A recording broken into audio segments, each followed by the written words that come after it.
Welcome. Feel free to leave me comments. I'm going to try and answer those as they come in, and I appreciate you being here. I'm Donna Price, and we have an exciting webinar planned. We did this about a month ago and had some folks that couldn't make it, also had technology problems, and so we're going to do it again because we had some requests to get it out to folks again, and I appreciate your time.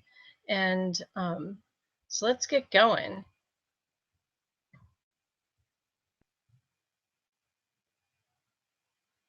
So sometimes here on Google Hangouts, there's a little bit of a delay, so I'm doing a screen share, and hopefully that all of it is going to come together really, really well for you. But I put out a bold statement that everything you've learned about marketing and generating leads for your business is wrong. And we're going to spend the next hour or so talking about that bold statement and going through some really powerful information that could really change your business. So I encourage people when they're on one of these webinars to have a pen and some paper and to jot down the ideas that you have about your business. Not so much the ideas that, not so much what I'm saying, because, it's more about your business and what ideas come up for you as we're talking and as I'm talking and sharing this information with you.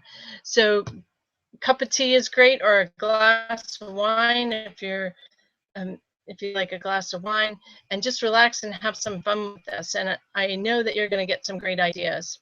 So just before we get started, I wanted to just tell you a tad about me, and I'm not going to go on and on about it. I'm going to spend probably less than 1 minute talking to you about me, because I've been on those webinars where people went on and on about themselves, and I wondered, when are we going to get to it? So I'm a marketing strategist, business strategist. My background is in administration, and I'm the CEO of Compass Rose Consulting, started in 2003. So we've been around for a while, and author, have a couple of books out there, and trainer and facilitator with lots of years of experience. I'm not going to tell you how many years, because then you'll know how old I am. But my real passion is helping small business owners succeed. And the why of that is because I believe that by building businesses, we can truly change the world. So when a business succeeds, then a family is succeeding, and a community starts benefiting from that. And it just continues to grow. And I see that as good. And that makes me really excited.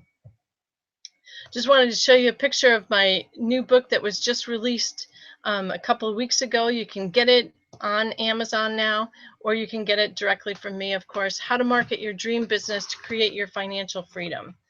And a lot of the information we're going to be talking about today is going to be in the book. So I'm getting messages from people that aren't seeing the webinar. So just give me a second, refresh. So today I'm going to teach you a system for marketing your business to a point where it becomes instantly obvious to your prospects that they would be an idiot to do business with anyone other than you at any time, anywhere, or at any price. So that's what's really exciting about this information I'm going to be sharing. It's about you marketing your business so that people are really attracted to what you're doing and want to do business with you. So let's say you were a chiropractor and you just spent more than $10,000 on radio advertising. You spent an entire weekend with an audio crew in your office, interviewing your staff, explaining your facility, and getting the entire production just right for prime time over the airwaves. And after all that work, effort, and expense, you ran the ads for several weeks. Your phone only rang 15 times, and those ads resulted in producing just one single patient at $1,900. How would you feel after investing $10,000 and winding up with a net loss of $8,100 that you never get back, not to mention all the time, effort, and energy you wasted? But let me ask you this.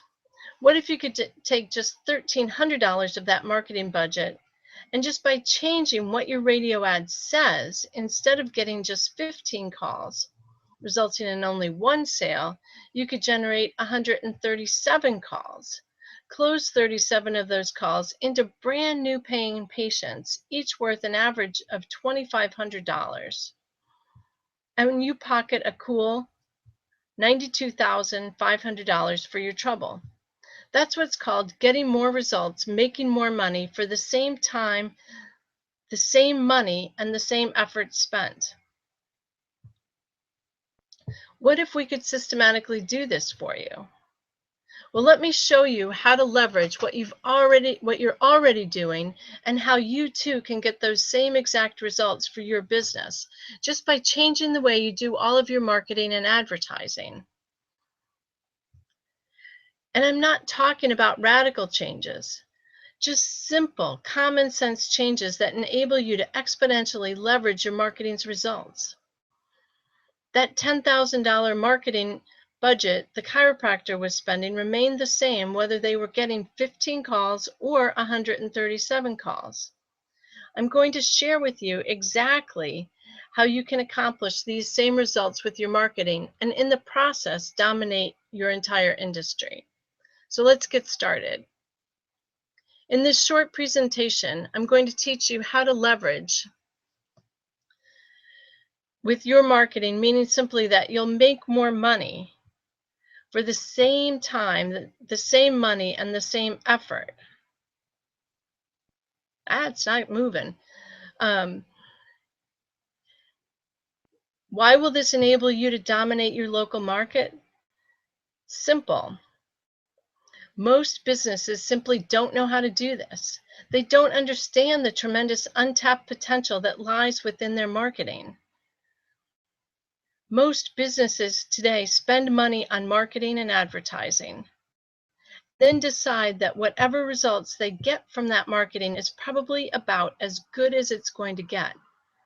They realize that their results can fluctuate up and down, but they never imagine that results like the chiropractor, where they got 137 calls instead of 15, is even remotely possible. I'm here to tell you point blank that nothing could be further from the truth. The marketing system I'm going to teach you today is based on unchanging principles of human nature that dictate that people always want to make the best buying decision possible, and therefore, marketing's job, your job,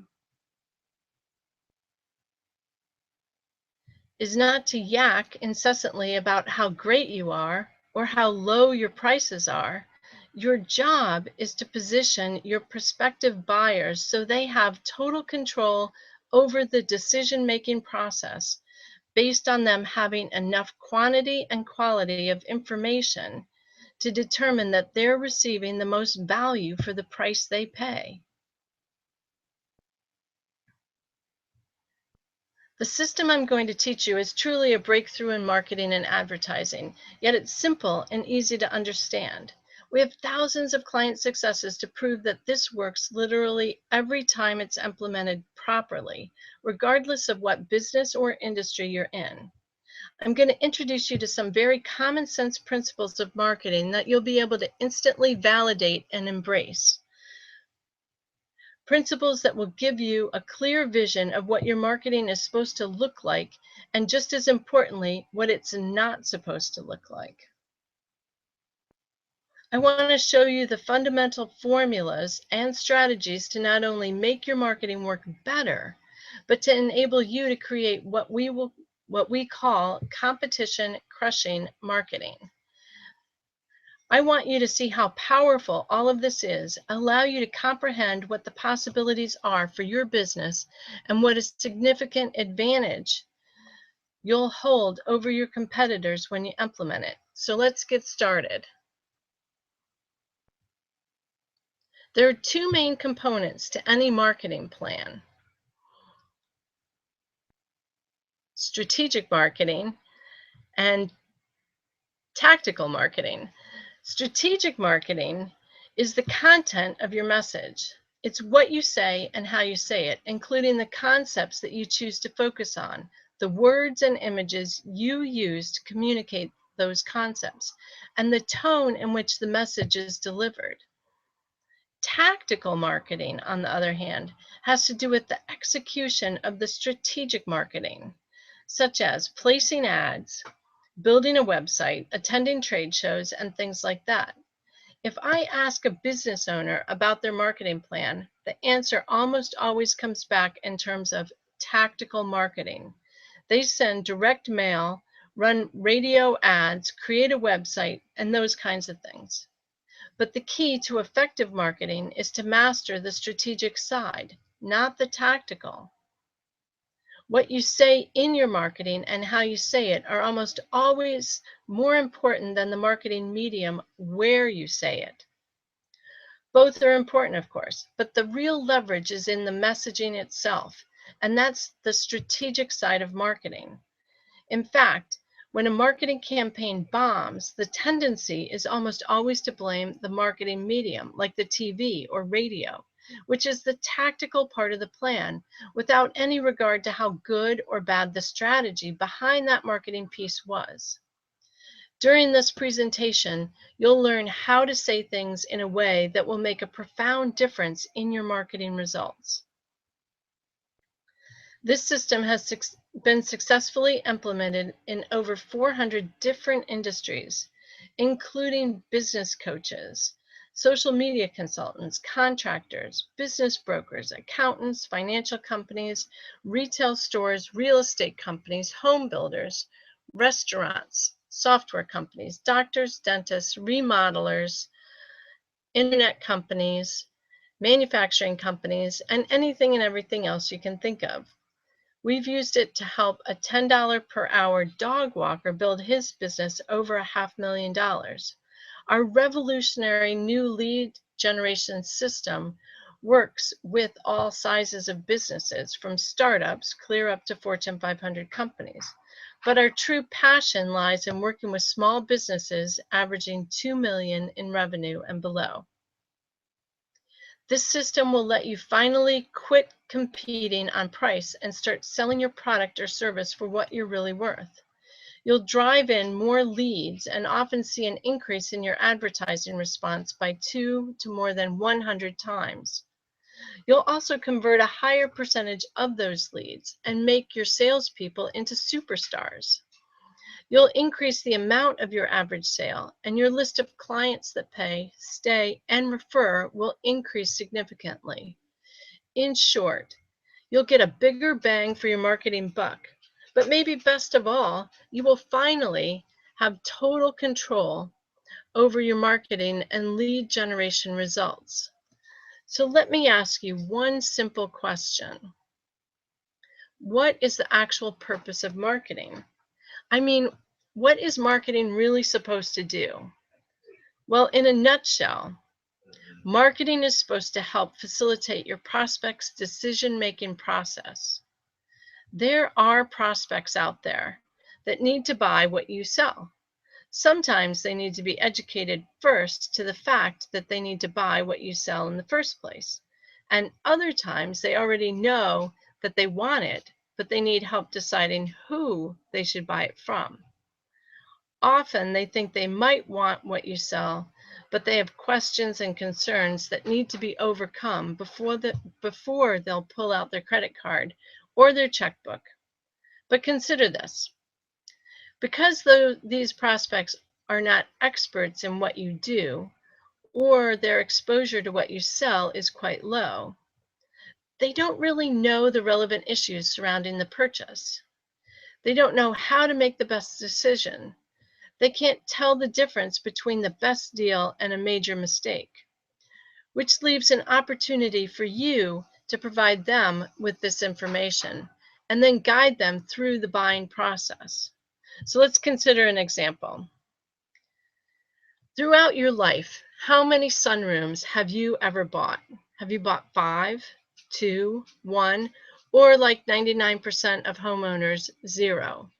Let's assume that you fall into that group of 99% of people who have never bought a sunroom before. Do you have any idea whatsoever how to buy a sunroom? Can you tell the difference between a $10,000 sunroom and a $25,000 one just by looking at it? Of course you can. Now realize that when people need to buy what you sell, they are generally speaking just as clueless about what you're selling as you are about sunrooms. So your job, simply put, is to facilitate your prospect's decision-making process, which is actually pretty simple. All prospects and customers want the exact same things, and it really doesn't matter what type of business you have. They want to feel confident that their money has been well spent and that their decision has been made to the best of their ability. They want to get the best deal, not the best price, but the best deal in terms of overall value. People instinctively want to make the best decision possible and not feel like they've got to second guess their buying decision. All you have to do as the marketer is figure out what's important to your prospects, educate them as to what constitutes the best deal when it comes to buying what you sell. Remember, value. And then show them quantifiable proof that you actually provide the best deal in terms of price and value. All this has to be communicated to them in a way they'll pay attention to, believe in, and then take action on. When this occurs, the prospect gets what they really want from you, complete confidence that they have actually made the best decision possible and that they have truly gotten the best value. But here's the problem. Instead of using marketing to educate and facilitate the decision-making process and build the case why a product or service is the best on the market, most businesses fill their marketing with self-serving jargon that's only a thinly veiled way to say, buy it from me because I want you to give me the money instead of my competitor. That's why people become jaded and why they resist marketing. They tend to either dismiss your entire marketing message, or worse, they become skeptical and stop paying attention to the message altogether. Prospective buyers want and need to be educated so that they feel confident when making their purchase, and no one's providing it. But here's the good news. The first one who does provide prospects with this information wins all the profitable customers available. When marketing is done improperly, the end result is 100% predictable. You start to feel intense pricing pressure from your prospects, and typically you're forced to cave in, lower your prices, destroy your margins, and make way less money than you should just to stay competitive. And you get to spend more time at work and away from your family than those that are successful. Here's the brutal truth, and don't be offended, but if you're always competing on price, it's your own fault. Your lack of marketing ability has led to a situation where there's no discernible difference between you and your competition. There have been no additional parameters or relevant issues introduced to educate your prospects as to what really constitutes the best value when it comes to buying what you sell. If you feel like you're always competing on price, it's because price is the only relevant variable that you've given your prospects to consider. From the prospect's perspective, all things appear equal, so they default to the business offering the lowest price. I'm about to show you how to fix that once and for all. Our system, simply put, is a step-by-step program for innovating and marketing your business. The system will allow you to first be better than the competition, and then second, do better marketing than the competition. This allows you to separate your business from the competition and become the obvious choice for your prospects to do business with. Consider this. There are actually two sides to your business. First, there's what I call the inside reality, and second, what I call the outside perception. The inside reality encompasses everything you do and everything that makes your business great. It's all of your skills, the people who work for you, your expertise, the way you service your customers before, during, and after the sale. It's your systems, your operational procedures, your commitment to excellence. It's your passion and the way you conduct your business on a daily basis. Add all these together and they equal your value to the marketplace. That's what I call the inside reality. So how's your inside reality? If you asked your customers why they buy from you, they could probably tell you something quantifiable, specific, and instantly obvious. They could point to specific benefits they enjoy when doing business with you. Then they would say things like, that's why I do business here. That's why I refer my friends to come here. And that's why I'm a loyal customer. That's why I'm willing to pay more here and why I keep coming back. That's your inside reality. So your inside reality is all about what you do and what you are that allows you to perform better. However, your outside perception has to do with how customers and prospects perceive your company. The outside perception is developed through the interactions that your prospects and customers have with your business.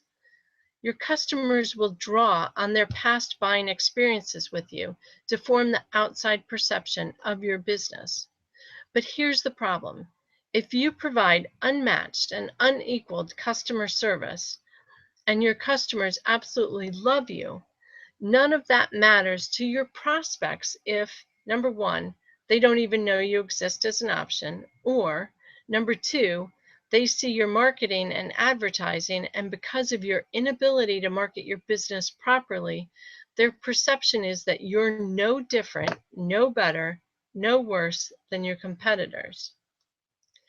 I would estimate that well over 95% of all businesses are completely inept when it comes to marketing, and the end result is that your inside reality and outside perception are perceived to be different. You see, regardless of how good you are, regardless of your inside reality, your prospect isn't going to be able to figure out your true inside reality based on your marketing. You simply appear to be just another business that sells whatever it is that you sell. And don't say, well, that's okay because I have a salesperson. And when they get in front of my prospects, they'll be able to educate them and close the sale. That's a great theory, but I can flat out guarantee that even your best salesperson is never going to close a prospect who doesn't know you exist and therefore never bothers to contact you in the first place. Remember the chiropractor? 137 calls versus 15 calls? That's an extra 122 calls a month. People who were not calling this chiropractor prior to changing his marketing. How can you close people who never contact you? Obviously, you can't. That's why your marketing must do the heavy lifting for you. Let your marketing deliver eager, qualified prospects to your sales funnel. But here's even worse news. Competition today is more fierce now than it's ever been. How many competitors do you have right now in your business? Because that's how many choices your prospects have. And that's how many additional businesses they have to sift through and filter through as they attempt to reach a buying decision. And by the way, the internet has only made the problem worse.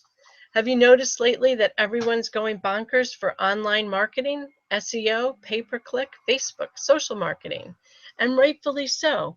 Most prospects are so busy these days that most of them start their buying process by researching online. But here's the sad reality. For businesses that are advertising online, They spend a ton of their time and a ton of their effort and money just to get prospects to their website. And guess what? Their prospects see when they get there. The same old lame junk like service, quality, and dependability that they saw in their lame brochure before the internet was invented, as well as the same lame junk that all their competitors have on their websites. These businesses then curse their high bounce rate and they try to figure out how to get better qualified traffic to visit their site. But the reality is that they're probably already getting enough qualified traffic to their site, but they fail to realize that it's their lame website that's not converting their prospects. That's the real problem. Everyone looks at the internet as the end-all, be-all to all of their marketing problems. But the reality is that the internet is just another medium to screw up your marketing with bland messages that do nothing to facilitate the decision-making process of your prospects. Yes, the internet is an important tool in your marketing arsenal, but you need to have a great website, and that means you better fix your strategic messaging that I've been talking about, or you're going to fail. There's an old saying that goes like this: if you want to know why Jane Doe buys what Jane Doe buys, you've got to see the world through Jane Doe's eyes. But the problem is that while most businesses are very good at knowing what Jane Doe wants, because they aren't communication experts, they don't have the ability to communicate through their advertising and marketing their inside reality to the outside world. They can't lead their prospects to say, I would be an idiot to do business with anyone other than you at any time, anywhere, or at any price. We've been successfully generating leads for business owners now for many years, and it's been my experience that most businesses could stand some improvement in both their inside reality and their outside perception. But for some reason, they struggle the most with their outside perception. In other words, they've got great businesses. Most of them offer incredible, exceptional value. They have a good inside reality. But with all the competition that exists, they have a major problem differentiating themselves from the rest of their marketplace. They're simply not getting the value out of their business across to those on the outside looking in. What about you? What's your outside perception? Grab your marketing. Look at your ads. Take a look at your website. Is it instantly obvious, specifically and quantifiably what makes you better and unique and different? Do you show your prospects how to judge your industry? What factors they need to consider when deciding what to buy? And how you provide greater value than any of your competitors? You'll realize as these concepts start to sink in that the crux of most marketing problems, probably including yours, can be wrapped up in this one simple statement. Most businesses' outside perception is not an accurate reflection of their inside reality. So I'm going to show you why this is happening and what you can do to fix this for your business forever. I told you at the beginning of this presentation that everything you know about generating leads and growing your business is wrong. Let me clarify what that statement means based on what we've discussed so far. Everything you currently know about marketing does not effectively allow you to accurately and succinctly portray your inside reality to the outside world. This is a product of decades of being conditioned to do marketing the wrong way. In the very early days of advertising, I'm talking like the late 1800s and early 1900s, much of the advertising that existed back then was comparative in nature. Ads would say, hey, we're better. They'd say, we're better, and here's exactly why, based on this and that. On average, they did a pretty good job of building a case and helping prospective buyers understand the important issues in regards to their particular product or service. The result was that the outside perception was generally a pretty good reflection of the company's inside reality. Then, the most significant event in history of marketing and advertising occurred in 1945. Television was commercially introduced for the first time. Up until then, total national distribution of an advertising message was extremely limited to radio, print advertising, in just a few magazines, and maybe the Sears catalog. Remember the Sears catalog? But with the introduction of TV, large advertisers could buy a TV commercial and reach just about every living person in the country for $4,000 a minute, usually sold in 1 or 2 minute blocks. What a bargain, even in 1950s money. But back then, there were only 3 channels. So demand quickly outstripped the supply of commercials, and prices shot through the roof. In response to the rising cost, the length of commercials shrank down from 2 minutes to 30 seconds. This meant that advertisers had less time to educate us to the important and relevant issues and build a case as to why they were different or better or unique. So instead of attempting to use shorter ads that highlighted their comparative benefits, advertisers changed tactics and started using slogans. That change made it harder and harder for the company's outside perception to accurately reflect its inside reality. But remember that marketing's first job is simply to get the prospect's attention. Even running just 30-second ads, getting attention was still not a problem for these advertisers. But then what? That's right, after you grab the prospect's attention, you must next facilitate their decision-making process. Companies and their ad agencies found that this was harder to do in only 30 seconds, but they also found out that they didn't really need to do it because the number of real competitors, that is, the number of competitors that could actually afford to advertise on TV and run ads against their ads, was wonderfully few. They could spend a ton of money running 30-second ads and win by default. Now, if there happened to be 2 or 3 major competitors jockeying for the same prospects, like Pepsi and Coke, that was fine, because there was plenty of business to divide 2 or 3 ways. The bottom line is that a company's inside reality and outside perception didn't really have to match up. The lack of substantial number of choices eliminated this necessity. So the focus for all marketing and advertising shifted to simply getting the prospect's attention. That's when advertising lost its pennant for selling and instead shifted its focus to creativity. The idea now was to get in the consumer's brain with something creative that would stimulate them and cause them to recall the product later on when they needed it.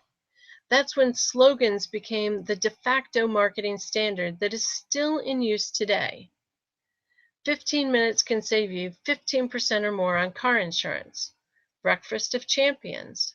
Home of the Whopper. How about this one? Is it live or is it? And you all know, right? It's Memorex. You knew each one of those probably. How did you know? Because the Memorex commercial hasn't run since the 70s.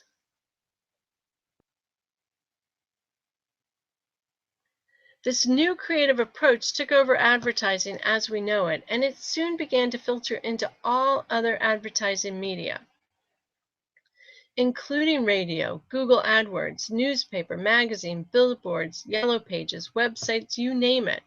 Once this new creative message was in place, the big companies opened up their checkbooks, spent lots of money, and basically gave people no other option but to remember their message. After hearing "Things Go Better with Coke" for the 8,000th time, you're going to remember it whether you really want to or not. We call this C&R advertising. C for creativity, and R for repetition. Create an ad that is unusual, weird, shocking, funny, emotional, and so on. Spend $1 billion running that ad about 1,000,000 times, and then haul your dough down to the bank. We call this the era of the brand builders, and in the 50s, 60s, and even into the 70s, it was a no-brainer formula for market dominance for companies with the financial wherewithal to pull this off. And that's when it happened. Ad agencies started running this formula for all of their other clients, even the ones that were smaller and didn't have deep pockets. Business schools started teaching marketing and advertising based on these methods that were being successfully implemented by the largest companies in the world and churning out graduates who only knew one way to do marketing. Brand builder marketing and advertising became the de facto standard for how you do it. And after a few years, no one even questioned the formula, which brings us to the crux of the problem. All of us alive today, with no exceptions, grew up in an era where almost all of the advertising you've ever seen or heard is a product of the era of brand builders. Over time, we've all become conditioned as to what constitutes a good ad. We learned the fundamental pattern for what to put into a commercial. We learned about slogans and jingles and being funny. We learned that in marketing and advertising, the outside perception no longer has to reflect the inside reality. Let me repeat what I said at the very beginning of this presentation. Everything you've ever learned about generating leads and growing your business is wrong, and now you know why. And as a result of this new breed of advertising jargon has now started to dominate all marketing and advertising. Think of jargon as words or phrases that are drearily commonplace and predictable, that lack power to evoke interest through overuse and repetition, and are nevertheless stated as if they were original or significant. In advertising, you see and hear jargon all the time. Since businesses only have 30 seconds to try to convey what makes them special, they lump everything into jargon such as largest selection, most professional, lowest prices, highest quality, best service, fastest, most convenient, largest in the state, more honest, we're the experts, we specialize, works harder, gets the job done right the first time, and been in business for 4,000 years. Now listen, I'm not saying that you shouldn't be those kinds of things. Those actually make up the foundation you want to use to build your inside reality on. But consider this. If my marketing says that I offer high quality and great service, isn't that drearily commonplace and predictable? Doesn't it lack power to evoke interest through overuse or repetition? Isn't it nevertheless stated as though it were original and significant? Does my inside reality, what really makes me good at what I do, does that really shine through? Can you tell specifically what makes me valuable to the marketplace when I say highest quality or best service? See, you simply can't describe, demonstrate, exhibit, reveal, or display your inside reality using jargon. It's just impossible. And unfortunately, the end result is an outside perception that you're no different than anyone else. There's absolutely no distinction, no separation, and no differentiation. None. You just flat out can't make your inside reality and outside perception match up when you use jargon like this. In fact, let me give you several ways you can easily and quickly evaluate your own marketing to see if you're getting caught up in the jargon trap. So here's jargon evaluation number 1, is what we call, well, I would hope so. When you make a claim, don't think about it in terms of the words coming out of your mouth. Think about it in terms of the words entering your prospects' ears. This will enable you to realize just how absurd most jargon sounds. Look at the messaging in your marketing, and then ask yourself if the prospect's immediate response might be, "Well, I would hope so." So let me give you an example. I recently saw a TV ad for a remodeling company. Throughout the ad, they continuously emphasized the fact that their work was of the highest quality. It was fairly priced, and they guaranteed 100% satisfaction. Well, I would hope so. Would you hire any remodeler who didn't provide all of those as a standard part of their service? Of course not. This is all jargon, drearily commonplace, lacks power to evoke interest through overuse or repetition. How about this one from a consulting company? Our training leads to change. We increase the productivity, performance, and profit of your company. Well, I would hope so. Does anyone hire a consultant for any other reason than to do those things? Most ads today are nothing more than a jargon fest. Does this jargon tell you anything about these companies' inside reality? What else would you expect them to say? Everyone's always going to say wonderful things about their company if they can get away with it.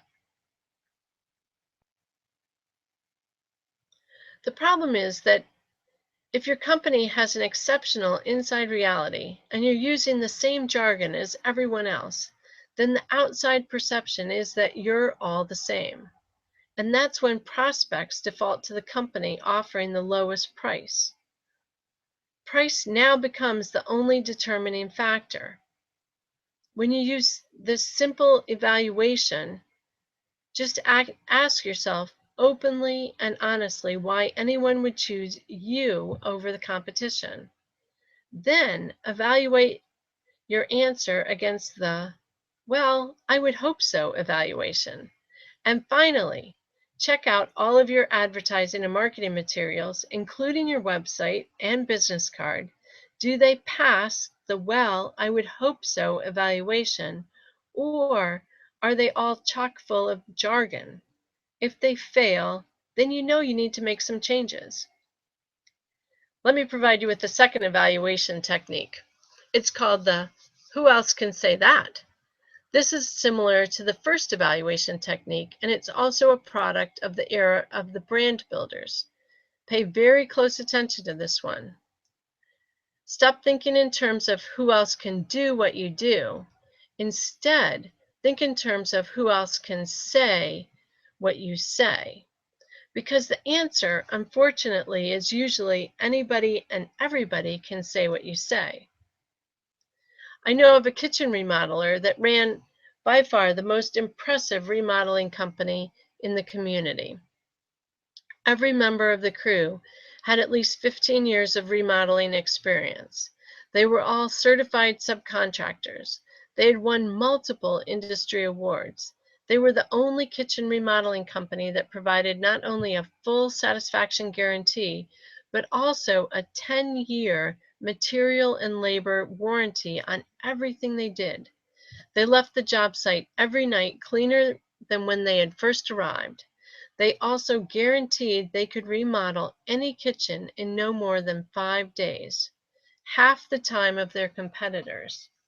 This has, of course, meant far less disruption and inconvenience for the homeowner. In short, their inside reality was literally second to none, but they had a huge marketing problem. Their marketing looked virtually identical to all of their far less worthy competitors. Their marketing said things like certified subcontractors,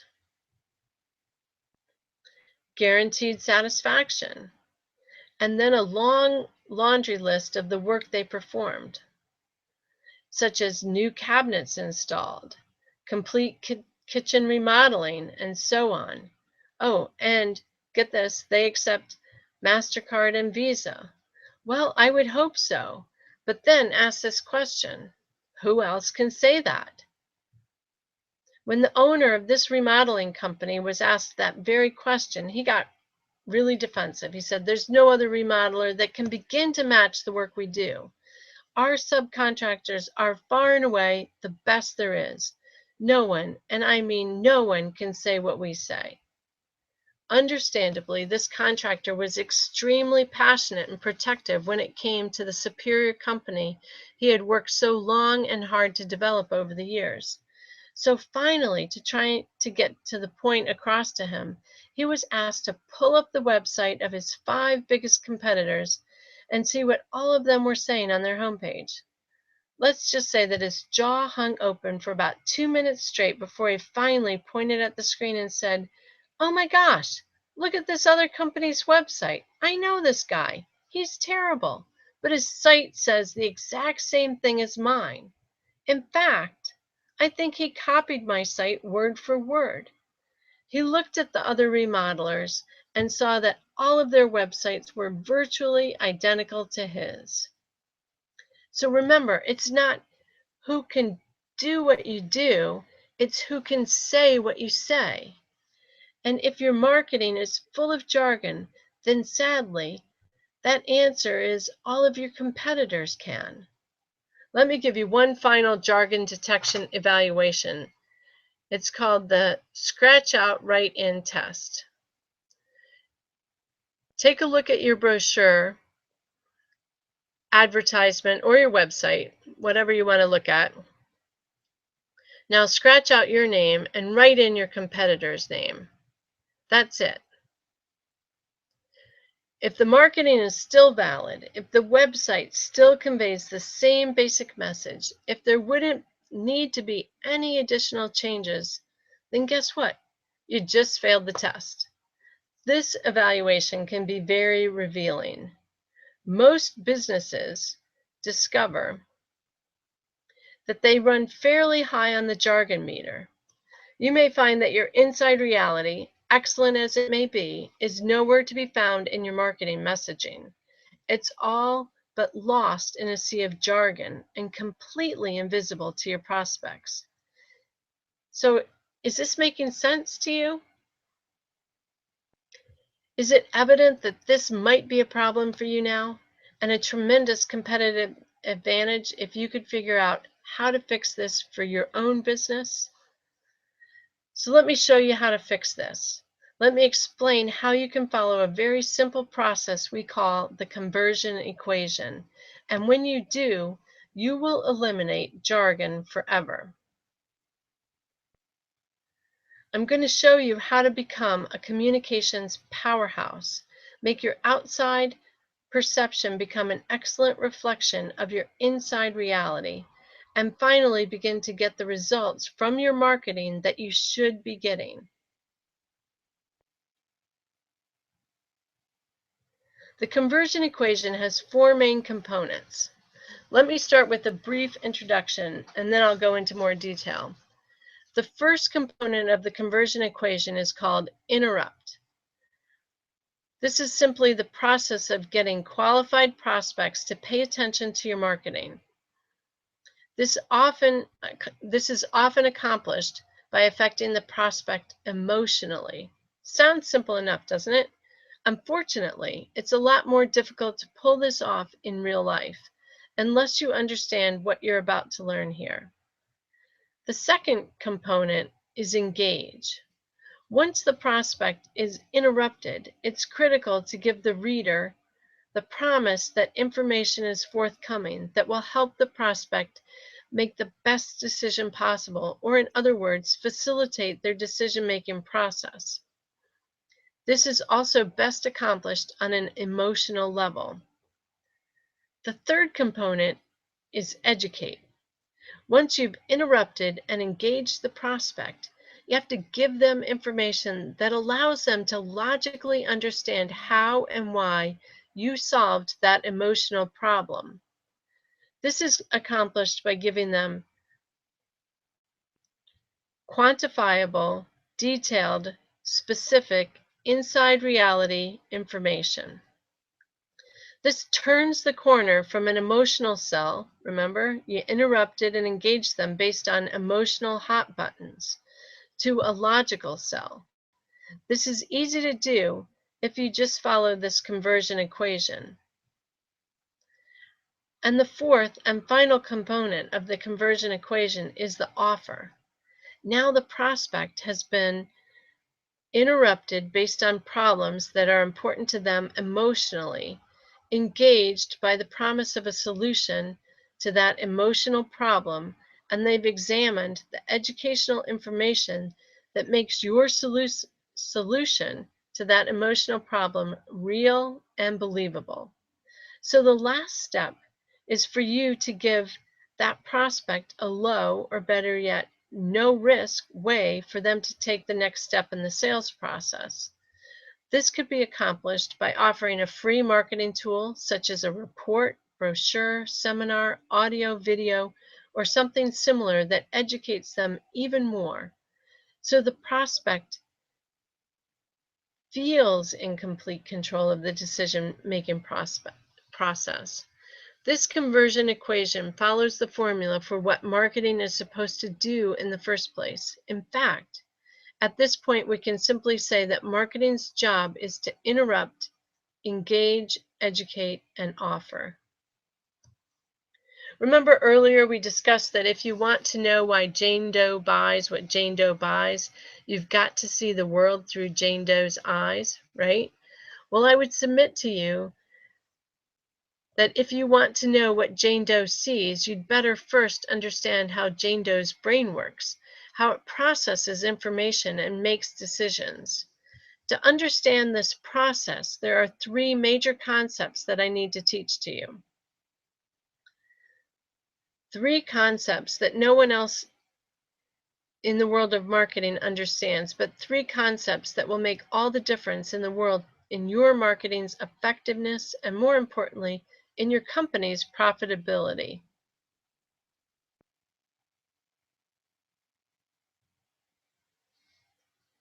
The three things you need to know about Jane Doe's brain are downtime, uptime, and the reticular activation system, also known as the reticular activator. Whew! So let's begin by discussing that first concept called downtime. Simply put, this is a hypnotic state of running automatic patterns that allows your brain to perform habitual tasks without any conscious thought. You do this all the time. For instance, have you ever driven to work and when you got there you went, oh, I don't really remember making that trip? That's downtime. This occurs because driving to work is a habitual pattern that you run so frequently that you don't have to consciously think about it. Have you ever stepped out of the shower and couldn't remember if you shampooed your hair or not? Your brain performs all of these daily routine functions with no conscious thought. Now, here's what downtime means in marketing terms. People see and hear ads with their eyes and their ears, but they don't notice them on a conscious level. If you open a newspaper, you'll be looking at maybe 70% ads and only 30% bona fide news articles. But because the ads are only seen on the downtime level, 9.9 times out of 10, you won't consciously notice them at all. All you consciously see is the news, which is what you were there for in the first place. The second concept is what's known as uptime. This is the brain's state of alertness or active engagement. It's like when you're driving on the freeway in a heavy thunderstorm, your hands firmly gripped on the wheel at the 10 and 2 o'clock positions, and your pupils are as big as saucers. You're sensitive and responsive to everything around you. You're in uptime when you're watching a horror movie and you hear the music building to a crescendo in anticipation of something scary happening. You can think of uptime as your brain going on alert mode. But here's what uptime means when it comes to your marketing. When your prospect is in uptime mode, they consciously notice your ad or your marketing piece, and they're open to your suggestions and solutions. Something captures their attention and compels them to keep paying attention.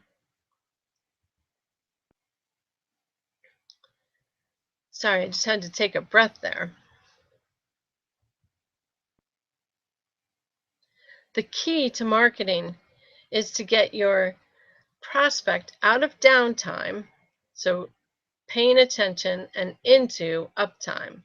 We want to shake them out of their natural subconscious haze where they never see the ad or the marketing piece and into uptime where they are fully conscious and aware of what you're trying to communicate to them. Once you understand how to do this, you'll have the ability to make a fortune with your marketing. But to completely grasp this model, you've got to learn the third major concept about how Jane Doe's brain works, which is called the reticular activator.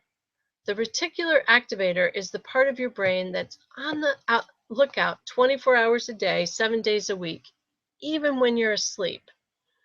It constantly scans the environment looking for things that fall into any of these three categories: things that are familiar, things that are unusual, and things that are problematic. When the brain detects any of these three categories on a subconscious level, it sends a message over to the conscious side of the brain and says, "Hey, wake up. There's something here you need to pay attention to." And by the way, whatever those familiar, unusual, or problematic things are, we call them activators. In short, your brain, on a subconscious level, is constantly on the lookout for activators. It's searching for things that are familiar, things that are unusual, or things that are problematic. In other words, things that demand a conscious response.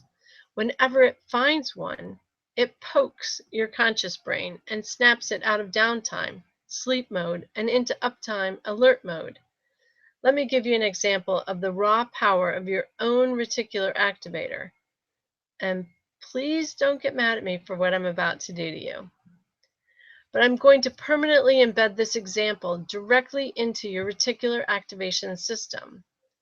And I guarantee that you will remember this for the remainder of your life on this planet. Seriously, here we go.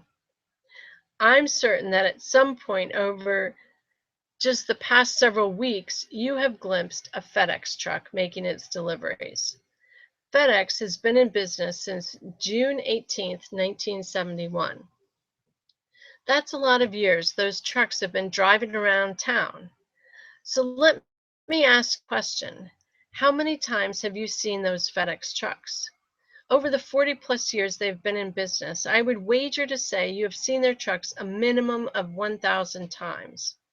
So here's question number 2. Have you ever seen the hidden message within the FedEx logo? Yes, that's a serious question. Did you know that there's a hidden message within every FedEx logo?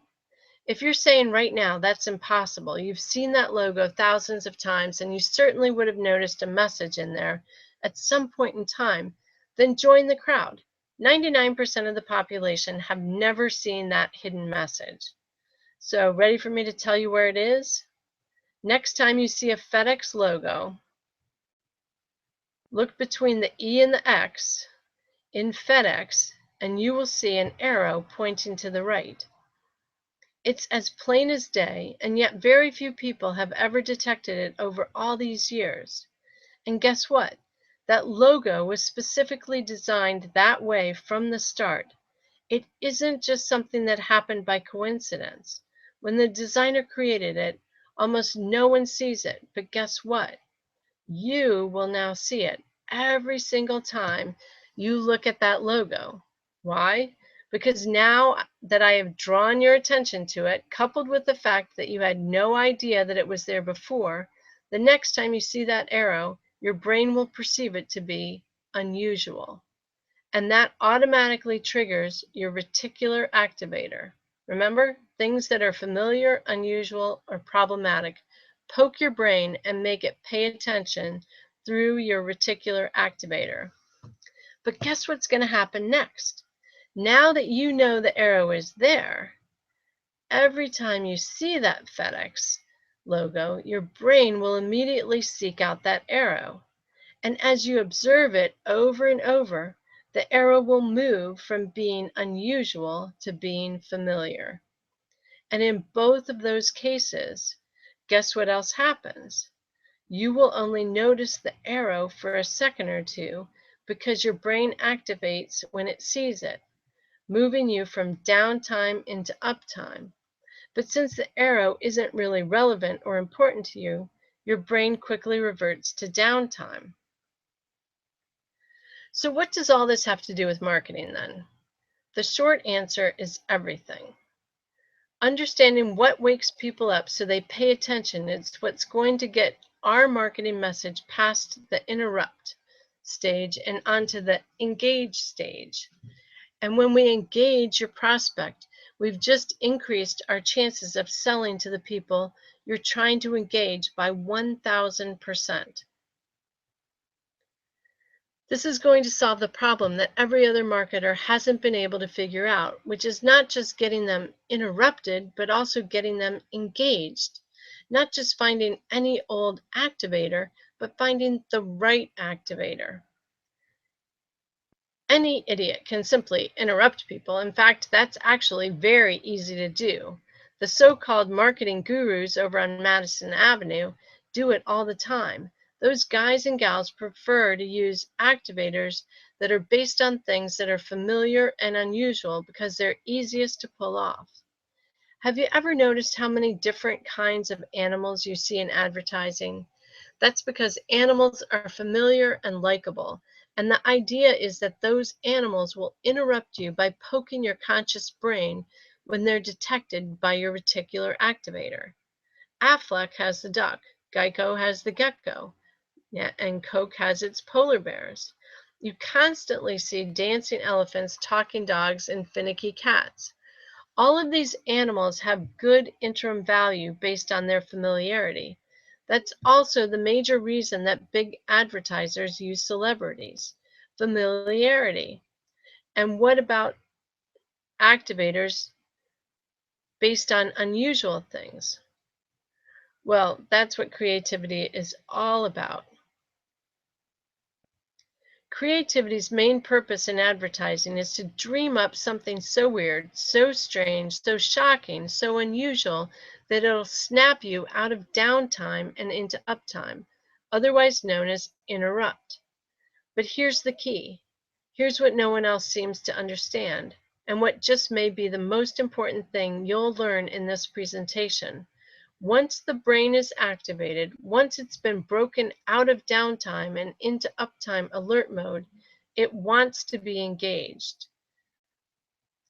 So it immediately and subconsciously searches for additional clarifying information. The brain wants to know, hey, what's this all about? How does this affect me? Do I need to do anything else about this? Literally, on a subconscious level, the brain goes on a fact-finding mission. The bottom line is the brain wants to know, how is this important and relevant to me? Should I allocate any of my conscious bandwidth to this? So it searches for additional facts. If it finds them, it'll be engaged. If not, it will quickly revert back to downtime. We call these important relevant issues hot buttons. If you're a golf fan and your reticular activator detects that Tiger Woods is on the television, it notices that on a conscious level because Tiger Woods is familiar. He's an activator. Then your brain immediately asks, hey, what's Tiger Woods doing driving a Buick? Is there anything here that's relevant or important to me? Or in other words, is this a hot button issue for me at this point in my life? What typically happens is your brain determines that Buick is not important or relevant to you. It doesn't do anything to solve any of your problems, and therefore it's not a hot button. And so your brain immediately reverts back into downtime. So let me be crystal clear here. An activator is something that snaps a person out of downtime to uptime, and it's based on something that's familiar, unusual, or problematic. But an activator can also be classified as a hot button if, and only if, it's based on something that's important and relevant to your prospect. Your best bet to successfully interrupt and engage your target market is to identify problems, frustrations, uncertainties, and annoyances that your prospects have, and then address them in your marketing. Their pain in most cases is their hot button. And please don't think this is some form of manipulation. All you're doing here is tapping into the problems that your prospects already have. We're not trying to manufacture a crisis for them. We're merely poking their problems and pointing out those problems so that their reticular activator notices and brings us onto their active radar screen. Now, here's the key point in all of this, and one that none of the big ad agencies understand, but one you need to know in order to make all of this work for you. The activators that are used to interrupt the prospect must be based on a relevant hot button. If not, the prospect will momentarily be interrupted, but will quickly revert from uptime back into downtime. This is what we call false uptime. Have you ever heard someone call out your name in a crowded room? That immediately interrupts you because your name is familiar. But when you turn around to see who it was that was calling you, you realize, oops, they were actually calling out to someone else with my name. Your name is an activator, but because in that situation, your name wasn't important or relevant to you, it didn't engage you. You quickly reverted back to downtime. That's what we call false uptime. Remember what I just said about the FedEx logo? Now that you know the arrow is there, every time you see it, your brain will immediately seek it out because it's unusual. But the more often you see it, that arrow shifts from being unusual to being familiar. Then you will only notice it for a second or two, and then your brain quickly reverts back into downtime because the arrow isn't relevant or important to you. This happens in marketing and advertising all the time. Most marketing interrupts, but it doesn't engage. Just like Tiger Woods in the Buick. He's famous and you like golf, so it captures your attention. It interrupts you.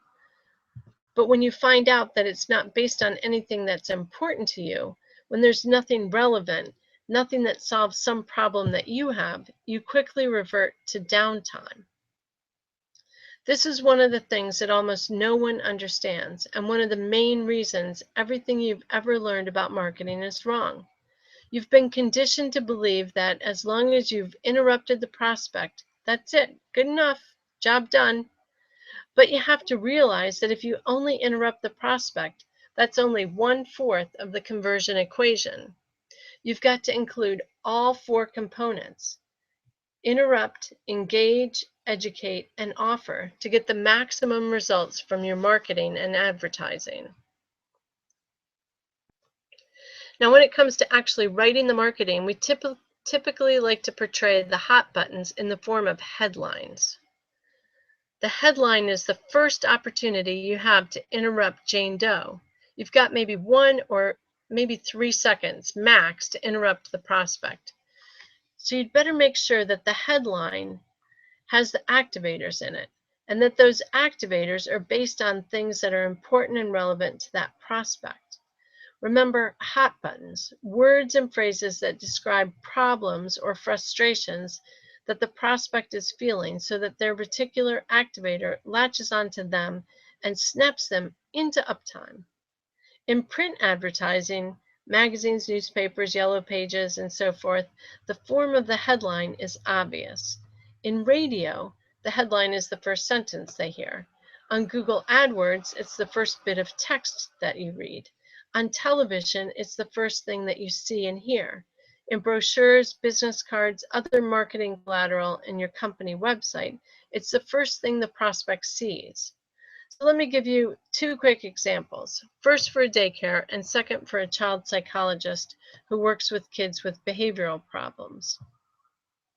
When I ask most daycare providers why parents should choose them instead of the 17 other local daycares, they almost always give me the same boring answers. high quality, attention to detail. We supervise our staff better. We're honest. We've taken care of more than 200 kids, and so on. Sorry, I got behind on the clicking there. Nothing but jargon. Unfortunately, this same jargon shows up in boring, ineffective headlines.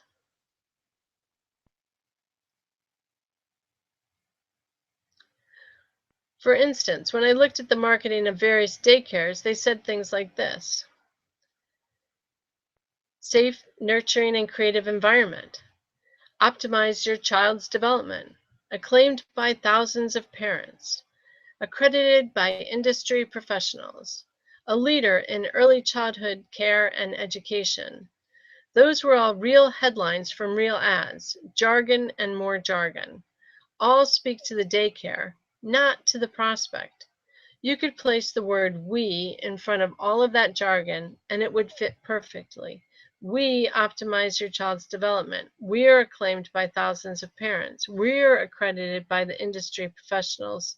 Safe, nurturing, and creative environment that will optimize your child's development. Acclaimed by thousands of parents and accredited by industry professionals. The Goddard School is a leader in early childhood care and education, safe, nurturing, and creative environment that will optimize your child's development, acclaimed by thousands of parents and accredited by industry leaders.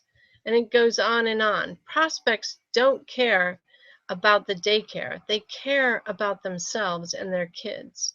None of these headlines address the problems or concerns of the parents. If you really want to interrupt John and Jane Doe, you've got to use much more powerful language than that to get them to respond on an emotional level.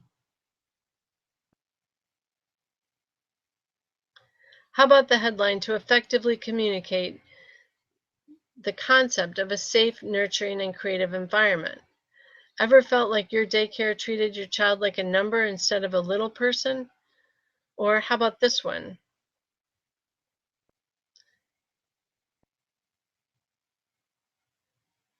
Is your daycare's idea of a good educational curriculum watching Barney on TV? Or this one? Introducing a daycare center that doesn't consider mac and cheese to be one of the 4 major food groups. All 3 of these headlines work in tandem with close-up pictures that work to reinforce this powerful and compelling message.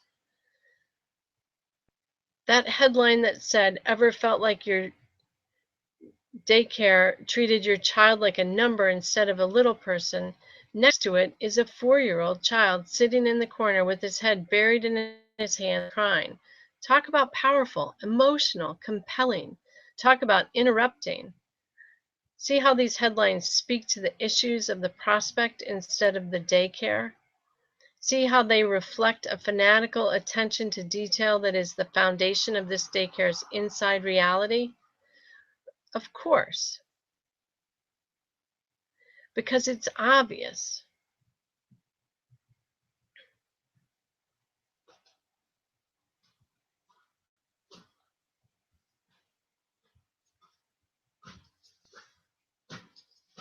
Now, what about the child psychologist who works with kids with behavioral problems? Most of these types of professionals, they say things like, "We offer parenting advice and resources. We can help get your child under control. Learn the secrets of well-behaved children." As a parent with an out-of-control child, why would I want to know the secrets of well-behaved children? See what I mean when I say that no one is getting it? That everything you know about marketing is wrong? If you have a child that embarrasses you in public, that is basically uncontrollable and unmanageable, then aren't you desperate for a solution for that behavior?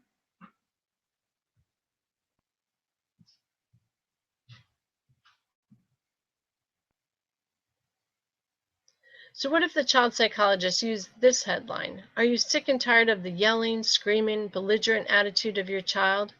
Doesn't that immediately address the conversation going on in the heads of these parents? Won't that headline immediately interrupt them and knock them out of downtime and into uptime? Of course it will. Consider the example of a moving company.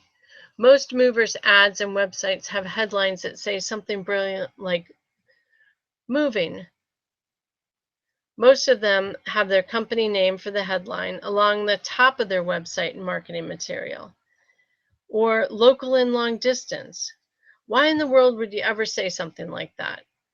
However, by changing their marketing so that it followed the conversion equation, their new ad and web copy pulled an astounding 12 times more than their original ad. They went from averaging 70 calls per month to 955 calls, and their conversion rate skyrocketed from 16% to 68%. Let me put this another way. This moving company, just by changing what their ad said, went from generating 11 sales per month to a whopping 649 sales per month. Their new ad generated so much new business, they had to partner with 4 of their competitors to help them handle the demand for their services. Oh, and by the way, those same 4 competitors bought out the moving company 9 months later for $2 million, all due to following the conversion equation in their marketing. So what exactly was it that generated these fantastic results? Well, their new ad and website featured a headline that said this: last year, over 4,300 complaints and lawsuits were filed against moving companies in Dallas. Got your attention? You bet. Because it hits on the prospects' hot buttons of uncertainty and problems that might arise when they move. Then they go on to describe what to look for and what to watch out for when moving. It educates the prospect as to what standards they should use to find the best value when hiring a moving company. Okay, to wrap up this discussion about interrupt, engage, let me address the topic of engage specifically for just a moment. To successfully engage, all you have to do is use a headline or subheadline that promises the reader that if they will keep reading or listening to the ad, that they will get information that will facilitate their making the best decision possible. Not sales information, not here's how great we are information, but rather bona fide decision facilitating information. Sometimes the headline itself will engage, but more frequently it's a subheadline that makes the promise to educate and therefore engages. Let's go back to the daycare ad and continue that example. Remember the one that had the headline that said, "Ever felt like your daycare treated your child like a number instead of a little person?" The follow-up engaged sub-headline would simply say, "How to ensure your child gets personal, loving, caring, one-on-one attention at daycare." Or the headline that said, "Is your daycare's idea of good educational curriculum watching Barney on TV?" The follow-up headline that engages says, "How would you like your child to be reading at a first grade level before starting kindergarten?"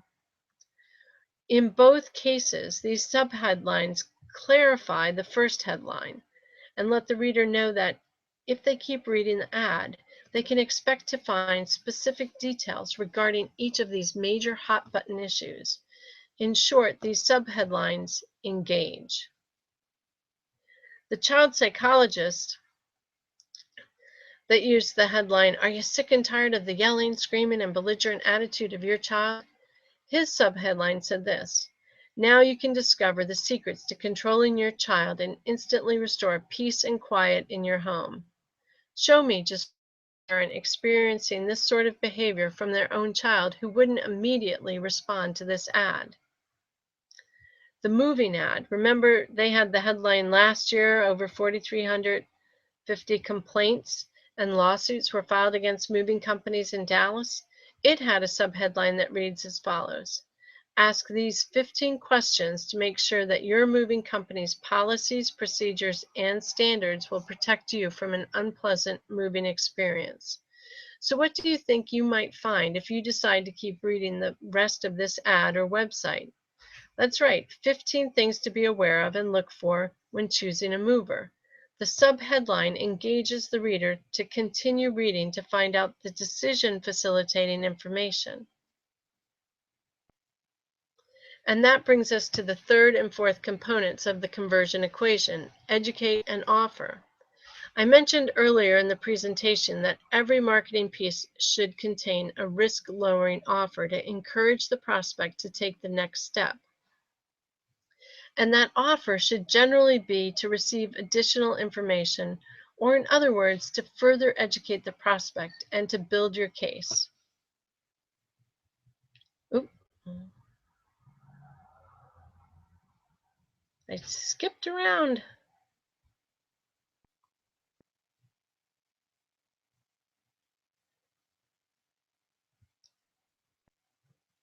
Here we are, back on track here.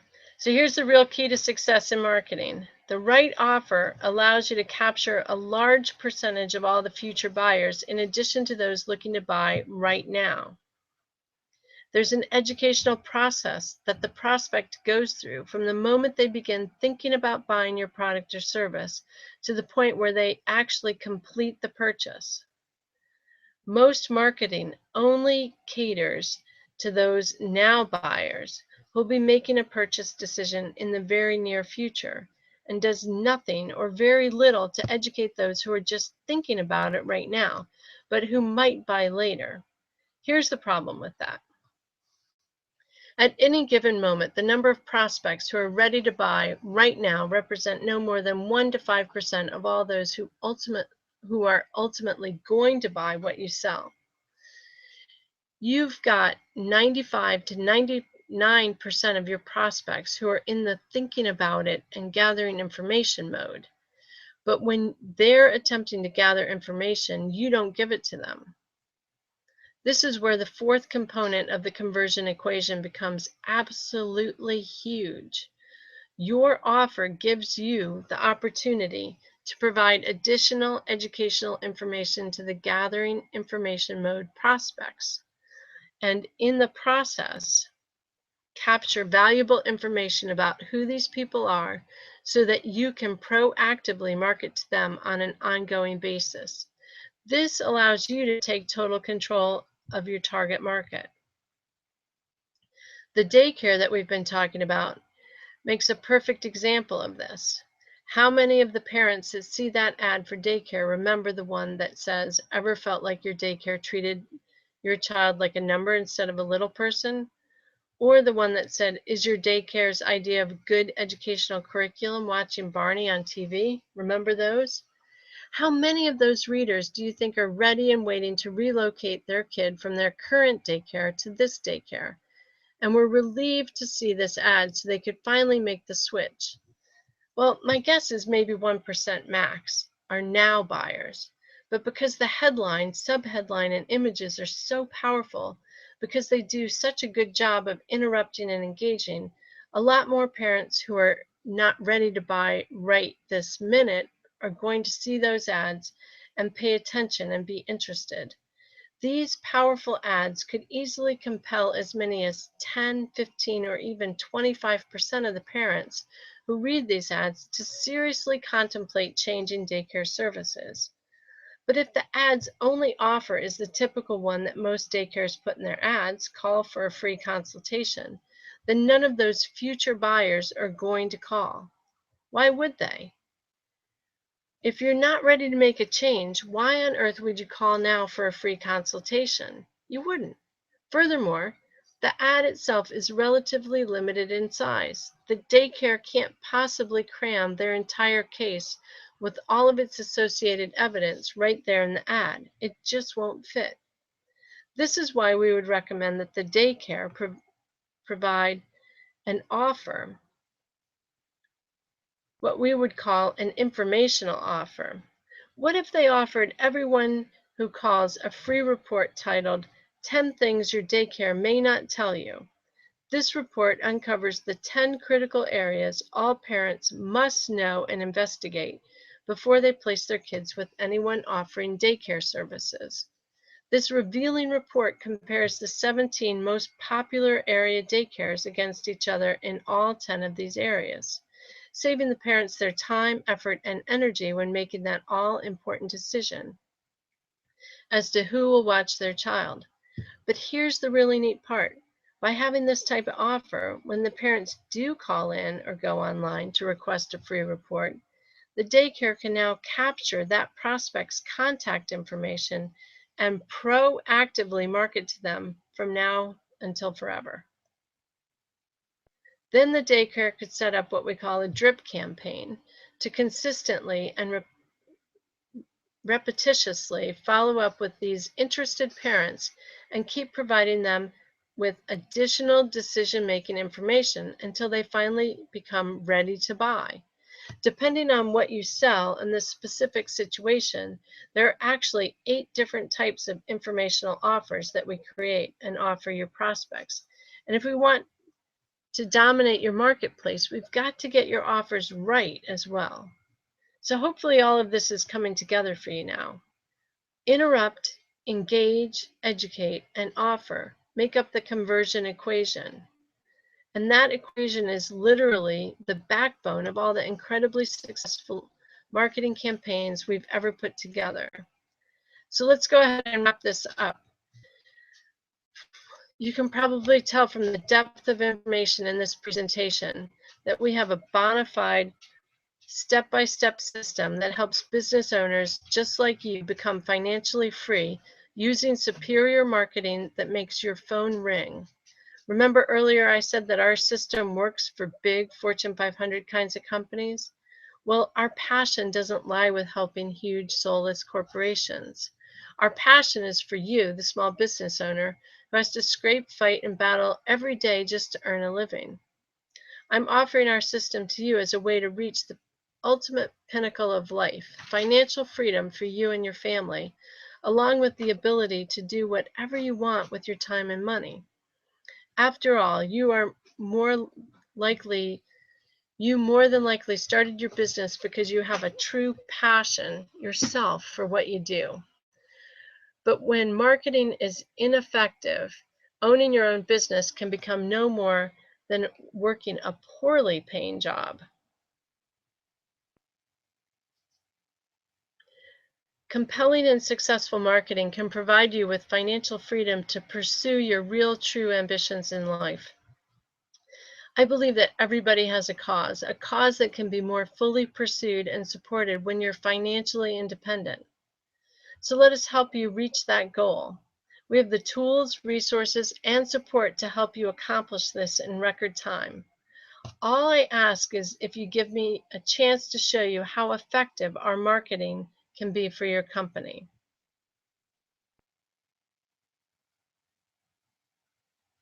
You may be thinking this just sounds too good to be true. So why don't I prove it to you, and I'll do it for you for free.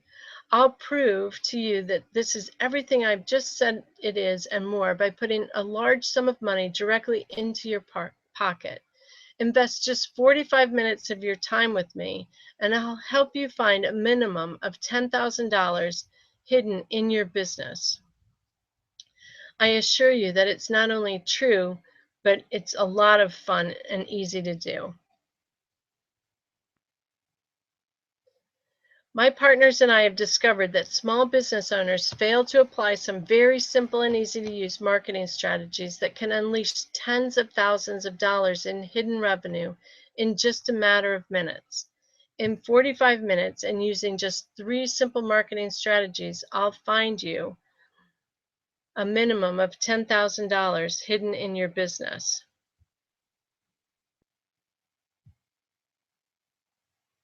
For example, I'll show you powerful online marketing techniques we use to drive more traffic to your website through Facebook, LinkedIn, and Twitter, for example. Or I can show you how to laser target your email and direct mail so you reach only those prospects that you really want as your customers and dramatically increase your ROI. I'll show you a strategy that you can use immediately to send out your very own direct mail marketing campaign to more than 50,000 qualified prospects and do it for free. I'll show you a paint by numbers template that will reveal the secrets to writing, marketing, and advertising so compelling it practically forces your prospects to buy what you sell. This template is so powerful, I can hand it to a 6th grader and they will be able to write better marketing than many of the copywriters available today. So I just ask you to go to the link below at meetwithdonna.com and complete the short assessment form with the 45-minute business turnaround. I'll start off by finding you a minimum of $10,000 hidden in your business and then send you the additional resources to help you make even more money.